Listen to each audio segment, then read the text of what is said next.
Hello everyone, Jacquie Edwards here. I'm a bit fuzzy. Let me see if I can clean that up a bit. Sorry, Jacquie Edwards here for Live at Lunchtime. Welcome back for another session. This is our last session on outsourcing today. So if you really like it, please send me a message because I can put together some more information and some more materials for people if you want more information on outsourcing. I am working on putting together some more process and procedure documents. So if you watched yesterday, I recommended that you go have a look at jadesimplicity.co.uk. They've got a load of free resources on there, free for the rest of this month. But I can put together more information specifically to kind of my rent-to-rent business and how I've gone about getting my staff up and running and outsourcing. So if you have enjoyed these last couple of sessions, just send me a message, an email, a private message, and let me know and I'll get more information together. Otherwise, let's jump into it. So we went through already kind of some basics around outsourcing and delegating. We talked about the first person I hired, who was my letting manager. Yesterday we talked about my property manager, who was the second person I took on, and she kind of does pretty much everything, all the day-to-day running of the business, aside from viewings and spare room management. Then the third person that's on my team is my virtual assistant. Hi, Cynthia. She does an amazing job. She's the one that kind of posts these videos out onto YouTube and my website and stuff. So if you're seeing this anywhere other than on Facebook, Cynthia's helped me put that there.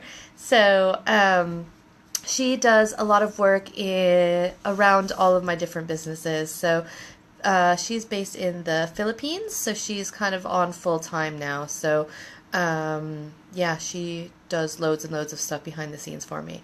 So backing that up a bit, how do you know if a virtual assistant is kind of right for you and for your business? So first of all, it's really important to have a job description when you're getting a virtual assistant on. Lots of people make the mistake, and I made it previously too when I'd hired other virtual assistants, is that, they can just do anything without really any guidance, and you can just hire them and let them go off and do things. While that would be great, that's not really how it works. They are just like any other employee. You have to train them, integrate them into your company culture, explain to them what you're doing, what the purpose is, and step by step how to do it. So the kind of training aspect is really, really important for virtual assistants and for any staff member or partners that you have. They do need to know how to do things. Nobody's going to know instantly exactly what to do in your business. People might have experience. Cynthia's got loads of experience, but it's not working in your business. They don't know the way that you do things, so you need to show them the way that you do things, the way you want things done, and the results that you want to achieve. And then they can kind of use their knowledge and their skills and their background to move towards that goal. So in the past, I've hired freelancers and virtual assistants from places like Elance and Odesk, which is now Upwork. So Upwork is a great place to go to get kind of one-off or people that you're just going to use for a little while, and they can do all kinds of different tasks. There's things like Fiverr, which is great for kind of short one-off tasks. There's loads of them. I used EasyVA to get my current VA, so they're a bit more of like a recruiting company, so they gave me a couple of CVs, we did some interviews, that type of thing.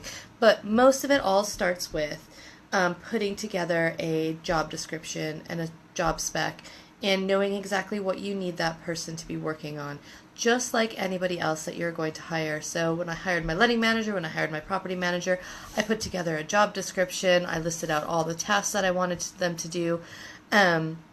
So it's the same thing when you're hiring a virtual assistant. I like to hire, so they're a lot cheaper if they're out of the country, which is why a lot of people hire virtual assistants. So the Philippines, South America is quite big. If you want to be in kind of this time zone-ish, there's Central Europe or Eastern Europe, and even down into kind of Africa, so South Africa, places like that do virtual assistant companies as well. So that way they're a bit closer to our time zone.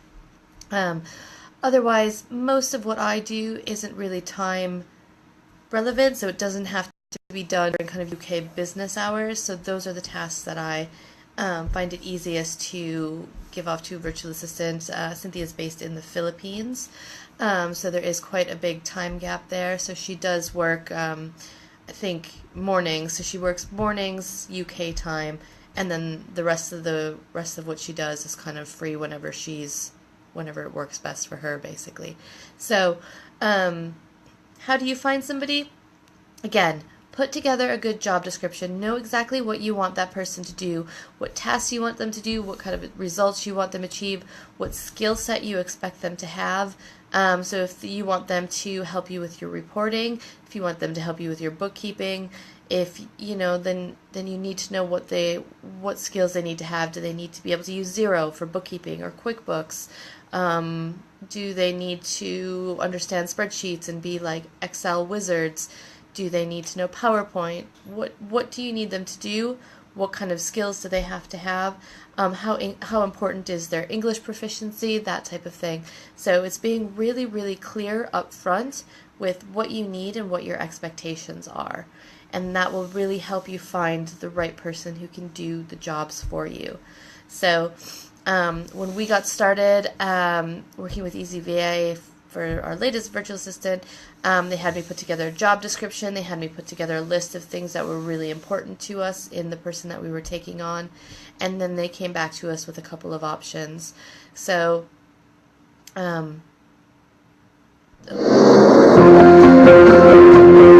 keep getting phone calls. So anyways, that's the most important place to start. Then once you've taken somebody on, and you know, once you've got the job description and everything, you'll also know about how much time it's going to take that person to get everything done as well. So maybe you need somebody full-time, maybe you need somebody 5 hours a week, 10 hours a week. Maybe it's just a one-off project. You just need somebody to come in and help you, you know, organize your Google Drive folders or organize kind of your online, your email. One of the first things I had Cynthia do was just get my email under control. And start organizing that, sorting through it, getting it. I've got kind of 5 folders set up in there now for like urgent follow-up information, bills, that type of thing. So she files my email for me so that I can just kind of get into it and get going right away. So what do you need that person to be doing?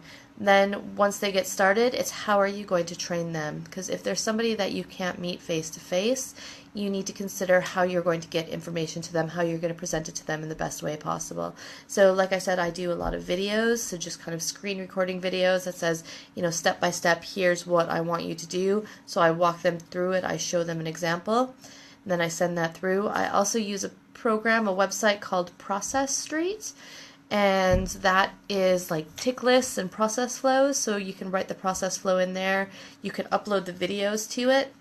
You can put pictures in it so that you can make basically step-by-step instructions, and you can set them on schedules, so it'll kick off a checklist every morning for reviewing my email and exactly what to do there so that she can tick it through.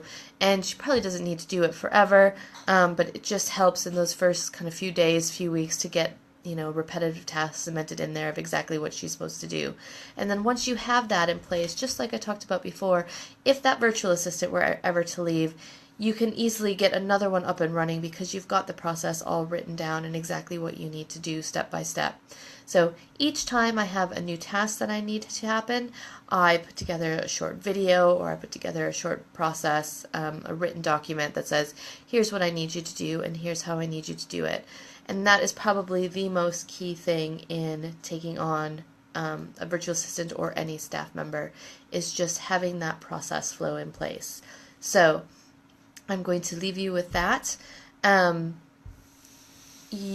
Yeah, it's just as important as that. I am putting together some documents that I can share with everybody, so keep your eye out for that. It'll probably happen over kind of the course of August when I have a little bit more downtime over the holiday period.